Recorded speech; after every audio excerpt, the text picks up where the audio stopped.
2024 लोकसभा का चुनाव आने में अब काफ़ी कम समय बचा हुआ है। उसके पहले ही अब धीरे धीरे हर राज्यों की सर्वे पोल आने शुरू हो गए हैं, जिसमें ताज़ा जो सर्वे आ रहा है हमारे पास उसके आंकड़े आ रहे हैं। अब आज आप आंकड़ों में समझें कि कौन सी पार्टी कहां पे जीत रही है और कितनी सीटों पर जीत रही है और कितनी सीटों पर उसे हार का सामना करना पड़ रहा है। कुछ ऐसे आंकड़े हैं, कुछ ऐसे ओपिनियन पोल है जो हम आपको इस खबर में बताने जा रहे हैं।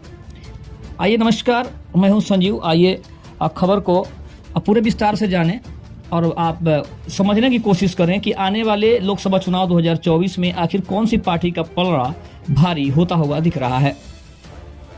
अगले साल होने वाले लोकसभा चुनाव से पहले ताज़ा ओपिनियन पोल सामने आ रहे हैं। इंडिया टीवी CNX के सर्वे में लगातार तीसरी बार मोदी की सरकार बनने का अनुमान लगाया जा रहा है। बता दें कि बीजेपी की सीटें पिछले बार से कम हो सकती है, लेकिन फिर भी स्पष्ट बहुमत आने की संभावना है। उधर कांग्रेस की सीटों के मामूली रूप से बढ़ने का भी अनुमान लगाया जा रहा है। हालांकि अब भी कांग्रेस 100 सीटों के नीचे ही रहने वाली है। ओपिनियन पोल के अनुसार एनडीए को 318 सीटों के साथ स्पष्ट बहुमत मिल सकता है, जबकि मुख्य विपक्षी गठबंधन इंडिया को 175 सीटें मिल सकती है। अन्य के खाते में 50 सीटें जाने का भी अनुमान लगाया जा रहा है। बता दें कि पिछले लोकसभा चुनाव में बीजेपी को 303, कांग्रेस को 52 सीटें मिली थी। सीटों के हिसाब से सबसे बड़े राज्य उत्तर प्रदेश में बीजेपी को कोई भी टक्कर देता हुआ नहीं दिख रहा है। यहां बीजेपी 70, सपा 4, कांग्रेस 2, अपना दल को 2 सीटें मिल सकती है। एनडीए को 73 और इंडिया अलायंस को 7 सीटें मिलने के भी आसार दिखाई दे रहे हैं। बिहार की 40 सीटों में से एनडीए को 24, इंडिया को 16 सीटें मिल सकती है। महाराष्ट्र की 48 सीटों में एनडीए को 24 सीटें, इंडिया को 24 सीटें दी गई है। तमिलनाडु की बात करें तो यहाँ कुल 39 सीटें हैं, जिसमें से एनडीए को 9, इंडिया को 30 सीटें दी गई है।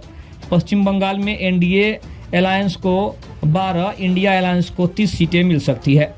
ओपिनियन पोल के अनुसार कर्नाटक में एनडीए को 20, इंडिया अलायंस को 7 और अन्य को 1 सीट मिलने की उम्मीद जताई जा रही है। गुजरात में बीजेपी सभी 26 सीटों पर जीत दर्ज कर सकती है। केरल की 20 सीटों में इंडिया अलायंस सभी 20 सीटें जीत सकता है। राजस्थान में एनडीए को 21 सीटें, इंडिया अलायंस को 4 सीटें मिलने के भी आसार बताए जा रहे हैं। अब बात करें आंध्र प्रदेश, उड़ीसा समेत अन्य राज्यों का, तो आंध्र प्रदेश की बात करें तो यहाँ की सभी 25 सीटें न तो एनडीए और न ही इंडिया के खाते में आ रही है। उड़ीसा में एनडीए को 8, अन्य को 13 और इंडिया का यहाँ पे खाता भी नहीं खुलता हुआ दिख रहा है। मध्य प्रदेश में बीजेपी को 24 सीटों पर जीत मिल सकती है, जबकि कांग्रेस को 5 सीटें मिलने के आसार हैं।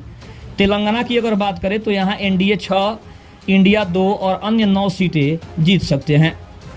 असम में एनडीए के खाते में 12 सीटें, इंडिया के खाते में 1 और अन्य के खाते में 1 सीटें आ सकती है।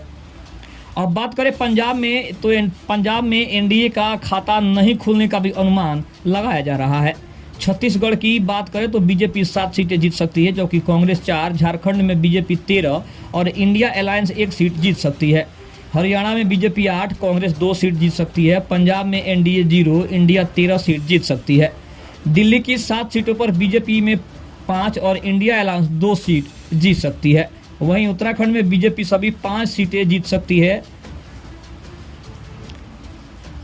जम्मू कश्मीर की अगर बात करें तो जम्मू कश्मीर लद्दाख में एनडीए 3, इंडिया 2 और एक सीट अन्य को मिल सकती है।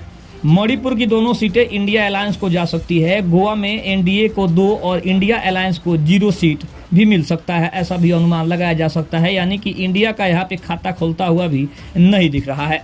ओपिनियन पोल के कुल 543 सीटों में से एनडीए को 318 सीटें, इंडिया अलायंस को 175 और अन्य के खाते में 50 सीटें मिल सकती हैं।